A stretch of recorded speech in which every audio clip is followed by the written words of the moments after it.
Bienvenidas y bienvenidos. Hoy nos sumergimos en un pensador, bueno, de los que marcan época. Georg Wilhelm Friedrich Hegel.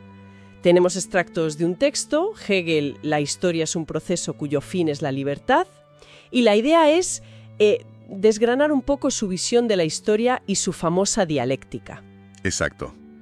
Hegel es monumental. Intentó crear un sistema que lo explicara casi todo. Ciencia, arte, derecho, la propia historia. Le llamaban el filósofo, con mayúsculas. Casi nada. Y es clave entender su momento, ¿eh? Justo después de la Revolución Francesa, el auge de Napoleón, un momento de cambio radical. Y él ahí, junto a Kant, Fichte, Schelling, en pleno idealismo alemán. Un gigante entre gigantes, vamos. Sí, y se propuso redefinir qué podía ser la filosofía. De acuerdo, pues entremos en materia. Es un edificio imponente. ¿Por dónde empezamos? ¿Quizá por la dialéctica? ¿No?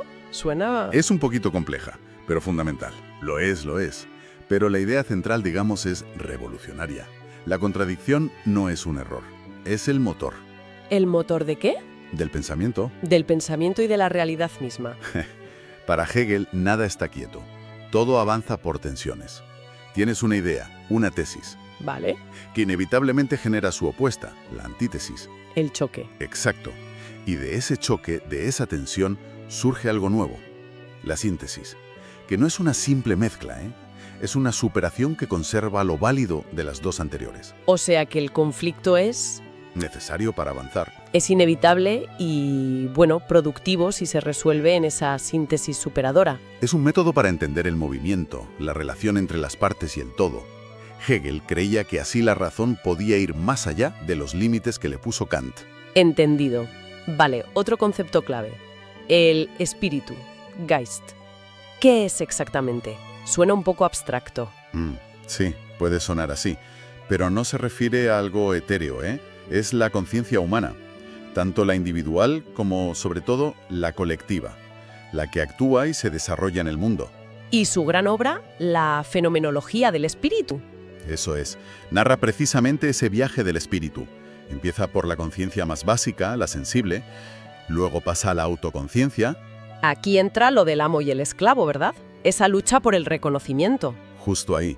La identidad se forja en esa relación tensa con el otro, y de ahí sigue hasta la razón y finalmente al espíritu absoluto. ¿Y ese qué es? Es el espíritu que llega a comprenderse plenamente a sí mismo, y lo hace a través del arte, de la religión y, en la cúspide para Hegel, a través de la filosofía. Vale. ¿Y este espíritu colectivo es al que mueve la historia? Porque ahí llegamos a una de sus ideas más potentes, la de que la historia tiene un sentido, una dirección racional. Exactamente. Para Hegel, la historia universal no es un caos de guerras y eventos sin más, no. Es el despliegue progresivo del Weltgeist, el espíritu del mundo. Que va tomando conciencia de sí mismo. De su propia libertad, sí. Pero ojo, no es un progreso lineal y feliz. Es un camino lleno de sufrimiento y conflicto. Claro. Aquí es donde Hegel habla de la astucia de la razón. Me suena. ¿Qué quiere decir con eso? Pues que las pasiones humanas, la ambición de los llamados grandes hombres, piensa en Alejandro Magno, en Napoleón, sirven, sin que ellos lo sepan necesariamente, a los fines más altos de la razón histórica. Vaya. O sea que la historia usa a las personas para sus propios fines. Dicho así suena un poco fuerte, pero sí, hay algo de eso. Hegel distingue etapas en esta conciencia de la libertad. El mundo oriental, donde solo uno es libre, el déspota; el greco-romano, donde algunos son libres, los ciudadanos; y finalmente el mundo germánico cristiano, donde se reconoce que el ser humano como tal es libre. En principio al menos. Fascinante, pero ¿no reduce un poco el papel del individuo? ¿Como si fuéramos marionetas? Es una tensión que está ahí, sí. Hegel diría que actuamos según nuestras pasiones, pero la razón histórica como que encauza esas acciones. Hay una lógica profunda que opera a través nuestro, a menudo de forma irónica. Vale. ¿Y en todo este despliegue, qué papel juega el Estado? Y aclaremos eso del fin de la historia, que siempre genera debate. El Estado es crucial. Para Hegel, el Estado moderno racional, y él pensaba en la Prusia de su época como el ejemplo más avanzado, claro, es la realización máxima de la libertad objetiva.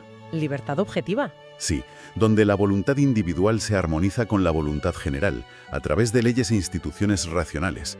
No es un límite a la libertad, como podríamos pensar hoy, sino su condición para realizarse plenamente en la comunidad. Suena contraintuitivo hoy en día, la verdad. Desde luego. Y su famosa frase, lo real es racional y lo racional es real. Esa.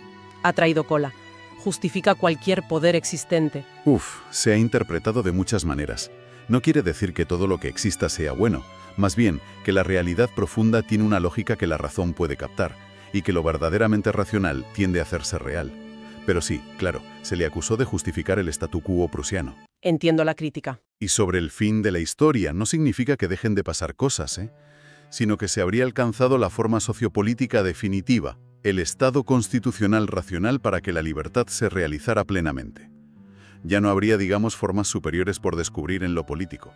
Vale, recapitulando, muy rápido. Un universo en movimiento dialéctico, el espíritu buscando libertad a través de la historia y el estado racional como culminación. En su sistema, sí. Un intento brutal de dar sentido a todo. ¿Y hoy qué nos queda de Hegel? ¿Sirve de algo? Yo creo que sí. Su intento de comprender la totalidad, de ver la razón operando en la historia, en las instituciones, sigue siendo un desafío. Nos invita a buscar la lógica interna de los conflictos, a pensar la relación individuo-comunidad. A pensar en grande, ¿no? Exacto. Aunque hoy su sistema nos parezca quizá demasiado ambicioso o sus conclusiones sobre el Estado muy problemáticas, su método dialéctico, su enfoque en el desarrollo histórico, siguen influyendo muchísimo. Desde luego, te obliga a pensar, no te deja indiferente. Y como reflexión final, fíjate, Hegel creía haber completado el trabajo filosófico de milenios, haber encontrado la clave última. Fue quizá el último gran pensador con esa ambición de sistema total. Una ambición casi inimaginable hoy. Exacto. Y eso nos deja una pregunta, ¿no? Si hoy tiene sentido seguir buscando esas grandes narrativas que lo explican todo, o si esa forma de pensar, esa ambición totalizante, pertenece ya, irremediablemente a otra época.